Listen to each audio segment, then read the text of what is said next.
Et ce sont les collectifs anti-gaz de schiste qui sont venus alerter les élus en leur disant « Êtes-vous au courant? Vous êtes-vous informés de ce qui est en train de se passer ?» Et quand nous appelons les institutions administratives, on nous répond que ce n'est pas pour l'instant à l'ordre du jour, qu'il ne faut pas nous inquiéter et qu'on nous tiendra au courant le jour où les permis seront délivrés. Pour nous, il n'en est pas question.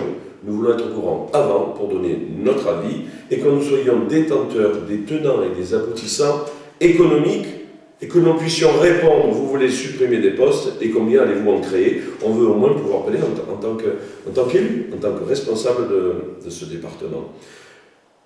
Que faisons-nous en ce moment? On a créé des collectifs cette fois-ci, mais d'élus, qui travaillent le plus possible avec l'administration pour avoir les informations qui nous manquent. Elles commencent à tomber, elles commencent à être saupoudrées dans chacune de nos mairies.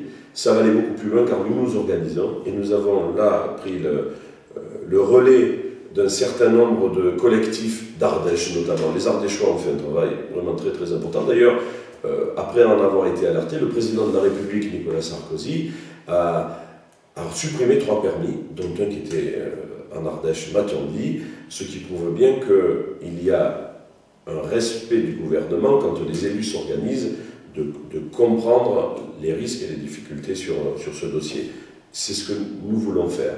J'ai été hier appelé pour être le porte-parole des élus du Var parmi ce collectif qui a été créé pour expliquer vraiment ce qui est en train de se passer dans notre département. J'en suis très fier, j'en suis très heureux.